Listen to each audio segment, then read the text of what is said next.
Kalau kita tahu-tahu dipanggil polisi nih, kita harus ngapain aja ya? Nah kan banyak juga nggak tahu bang, tiba-tiba ditangkap, kita harus ngapain gitu tiba-tiba? Ya pasti jawaban saya ya segera hubungi pengacara.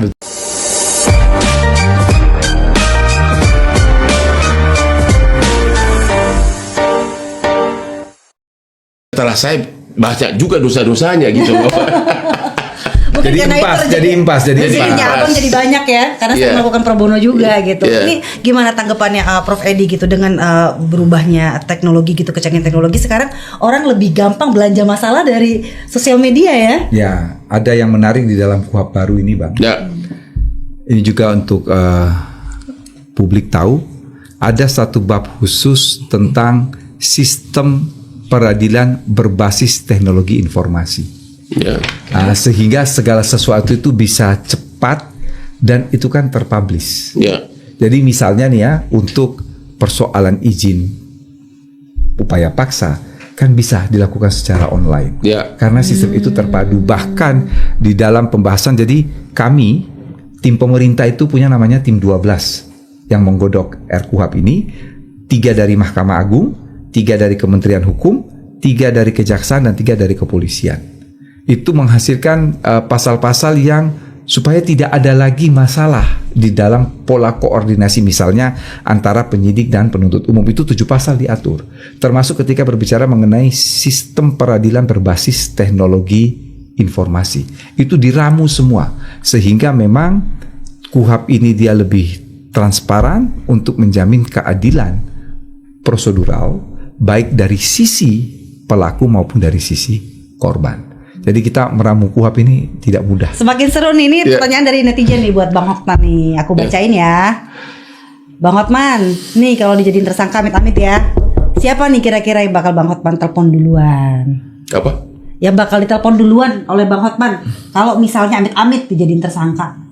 Istri, anak, aspri, atau siapa? Biasanya saya itu di rumah komunikasi dengan istri selalu prioritas kalau ada masalah. Kalau ada party-party baru saya suka lupa istri. Tapi saya itu kalau sehari-hari ya, begitu ada WA istri saya suka langsung jantungan. Kenapa tuh? Ada apa nih? Ya karena biasanya ada hal serius. Ya saya ada apa nih? Nah biasanya ada kemalangan. Ya ada ini gitu, atau saya mau pergi kemana itu, karena itulah saking aku masih suami baik loh, dikira orang bahwa ya itu. Tapi jadi saya sama istri itu masih komunikasi sangat. Kalau hal-hal penting pasti saya langsung dicari duluan. Langsung nomor 1 istri ya. Bang Hotman, bagi tips dong kalau kita tahu-tahu dipanggil polisi nih, kita harus ngapain aja ya? Nah kan banyak juga nggak tahu bang, tiba-tiba ditangkap, kita harus ngapain gitu tiba-tiba? Ya pasti jawaban saya ya segera hubungi pengacara. Betul. Ya itu. Kalau saya pun begitu tuh. Ya. Kalau kau nggak punya duit ya pasti ada lah di Jakarta. Sekarang ini pengacara sudah oversupply, udah kebanyakan. Jadi mencari pengacara itu kayak di Bekasi itu mungkin mencari kantor pengacara lebih gampang daripada mencari tempel ban. Saking banyaknya pengacara. Kira-kira closing statement dari seorang Hotman Paris soal RUU KUHP ini. Kalau saya tetap meminta agar apabila terjadi pelanggaran ada sanksinya tegas diatur di situ. Karena apa? Secantik-cantiknya undang-undang kalau tidak ada sanksinya ya apa diadukan pun nggak ada gunanya. Jadi kalau misalnya disebutkan misalnya apabila hak si terperiksa tidak diberikan di dampingan pengacara, maka BAP-nya batal demi hukum, tidak sah dan tidak bisa dijadikan jadi berkas perkara. Itu baru benar-benar efektif. Jadi ada larangannya, ada normatifnya. Bukan di sini kan banyak kan normatif ada, tapi sanksinya ada langsung di situ. Itu saran saya kalau masih bisa, agar benar-benar normatif itu ditakutin, dihormati. Itu maksud saya. Your itu response, aja. Prof. Ya, nanti kita pertimbangkan. Ya. Apalagi ya kalau saya ingin menyatakan bahwa rumusan KUHP yang dibentuk oleh pemerintah dan DPR ini sudah mencoba untuk mengakomodasi berbagai pihak, baik dari sisi pihak terlapor maupun pihak pelapor. Dan sebetulnya kalau kita melihat konstelasi ini sudah pas. Kalau kita bicara di pemerintah, di situ ada Mahkamah Agung, ada Menteri Hukum, ada Jaksa Agung, ada Kapolri, ada juga Menteri Sekretaris Negara. Yang mungkin orang akan melihat itu dari kewenangan aparat. Tetapi hal yang ingin saya katakan, teman-teman Komisi 3 itu sebagian besar adalah lawyer. Jadi tidak perlu meragukan, tidak perlu meragukan teman-teman Komisi 3 yang sebagian besar lawyer itu untuk memberikan perlindungan yang maksimal terhadap individu. Dan itu terlihat jelas di dalam pembahasan RKUHP ini. Kurang partisipatif apa? Saya tahu persis Pak Habib sebagai Ketua Komisi 3 dan teman-teman Ketua Komisi 3 lainnya dan teman-teman di Komisi 3 lainnya itu beberapa kali mengundang rapat dengar pendapat. Kalau saya tidak salah hampir 56 kali.